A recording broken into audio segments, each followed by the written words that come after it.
Gunung Kelud merupakan salah satu gunung berapi di Indonesia dengan tinggi kurang lebih 1731 mdpl. Berada di perbatasan Kabupaten Kediri, Kabupaten Blitar, dan Kabupaten Malang, Jawa Timur.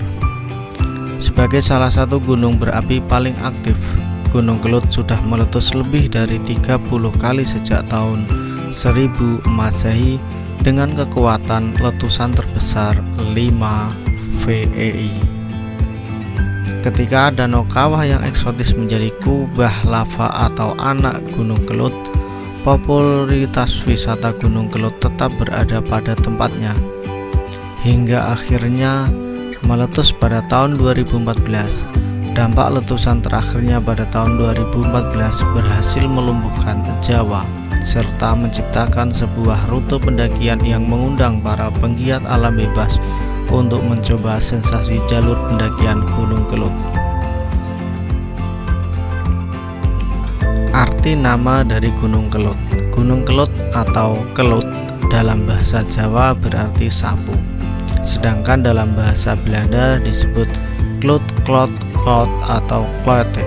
Nama Gunung Kelud berasal dari Jarwodoso, yaitu dari kata ke atau kebak, dan lut, ludiro, yang artinya bisa merenggut banyak korban tidak berdosa.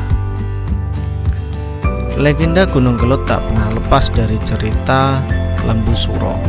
Lembu Suro adalah tokoh legenda manusia berkepala lembu yang dikhianati cintanya.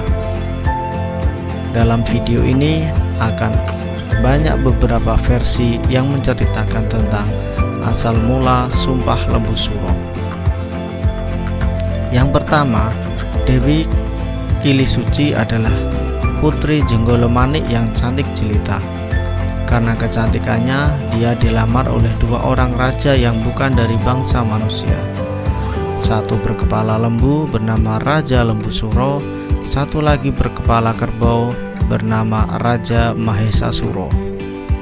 Dewi Kilisuci membuat sayembara untuk membuat dua sumur di atas puncak Gunung Kelud yang harus selesai pada satu malam.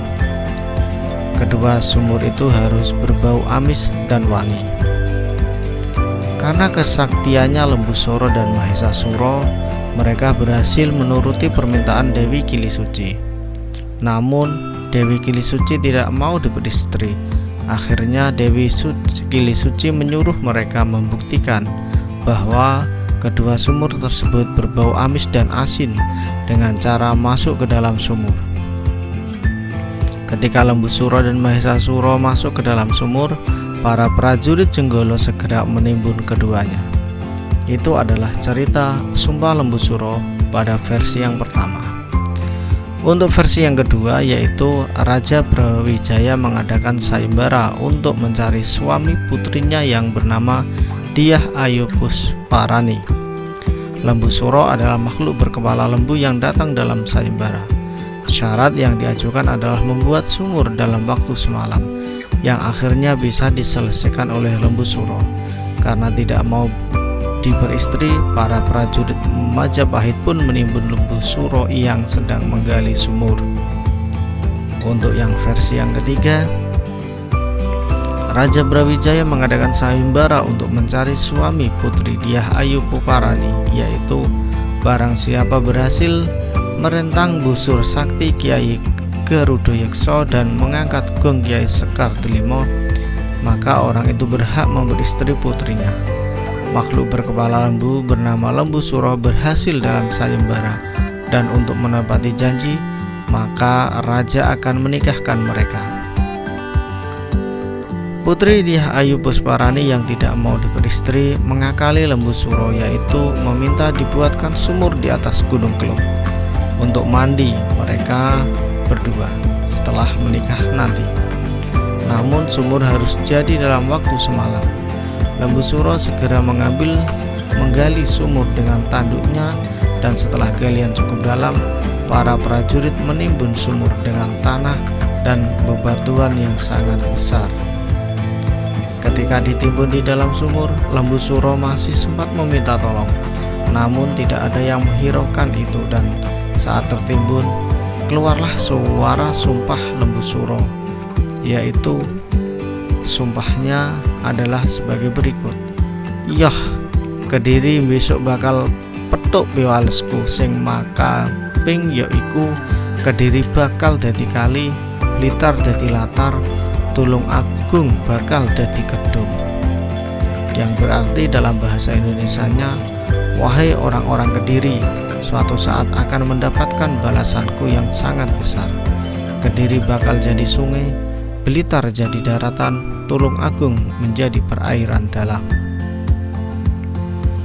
Selanjutnya Dewi Kili Suci pun mengasingkan diri dan mendari pertapa, mendekatkan diri pada Sang Ilahi untuk menjaga rakyat Kediri dari bahaya lembu suro. Konon Dewi Kili Suci bertapa di Gua Selomangleng hingga mukso. Legenda bagaimana lembu suro ditimbun hidup-hidup tidak bisa dibuktikan secara pasti. Beberapa versi cerita legenda Gunung Kelud tetap dipercaya oleh masyarakat sekitar bahwa sumpah lembu suro adalah penyebab mistik meletusnya Gunung Kelud. Selain legenda lembu suro yang beredar di masyarakat, Gunung Kelud juga menyimpan berbagai misteri. Beberapa misteri Gunung Kelud menjadi daya tarik wisatawan dan selalu menjadi sajian penuh pertanyaan ketika mengunjungi Gunung Kelud. Misteri yang pertama adalah keris Empu Gandring. Keris Empu Gandring memiliki aura yang sangat jahat dan mempunyai daya magis yang sangat luar biasa. Keris ini yang digunakan Ken Arok untuk membunuh Empu Gandring, penciptanya sendiri, sebelum akhirnya keris menjadi beringas ketika Ken Arok berhasil merebut Kediri. Ken Arok, Kebu Ijo, dan Anusapati juga menjadi korban keris Empu Gandring.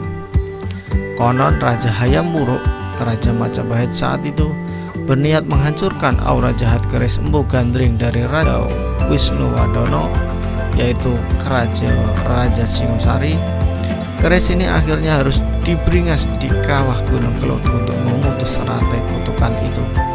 Untuk itulah meski Gunung Kelud adalah gunung berapi yang aktif, yang tidak terlalu tinggi, namun letusannya bisa luar biasa karena adanya aura jahat dari keris Empu Gandring tersebut. Selanjutnya adalah adanya buaya putih yang menunggu kawah Gunung Kelud. Berdasarkan legenda, dahulu ada dua orang bidadari yang sedang mandi di telaga. Karena tidak bisa menahan diri, kedua bidadari ini melakukan perbuatan tercela yang akhirnya diketahui oleh dewa yang akhirnya mengutuk mereka menjadi buaya. Buaya putih ini dipercaya menjadi penunggu Gunung Kelud. Konon ketika letusan Gunung Kelud memakan korban jiwa, para korban diambil oleh dua bidadari itu. Jika laki-laki diperlakukan sebagai suami dan jika perempuan akan dianggap menjadi saudara. Bagi warga yang berada di sekitar lereng Gunung Kelud pasti akan mengenal istilah Wage Keramat, di mana Wage adalah hari pasaran penanggalan Jawa yang identik dengan meletusnya Gunung Kelud. Upacara adat yang diadakan setiap bulan Suro itu dimasukkan untuk menolak bala sumpah lembu suro. Bagi umat Hindu, ritual ini dilakukan sebagai wujud syukur kepada Sang Yang Widi. Ramalan terbesar Majapahit, Hayam Wuruk, dan Presiden RI Soekarno lahir bersamaan dengan meletusnya Gunung Kelud. Ini menciptakan suatu mitos di Jawa Tengah kalau Gunung Kelud meletus berarti akan terjadi perpindahan kekuasaan. Letusan Gunung Kelud dianggap sebagai adanya perubahan politik dan sebuah pertanda besar seperti letusan tahun 1811 terjadi sebulan sebelum serbuan Inggris ke Indonesia. Tahun 1901 menandai awal gerakan politik Indonesia. Tahun 1919 menandai awal gerakan kebangsaan Indonesia, dan pada tahun 1966 menandai pergantian Orde Lama menjadi Orde Baru. Itu adalah misteri dan legenda Gunung Kelud yang melekat di masyarakat yang tinggal di lereng Gunung Kelud. Legenda lembu suro akan tetap menjadi latar belakang dan cerita hangat di balik setiap letusan Gunung Kelud yang membawa suatu pertanda besar di Nusantara.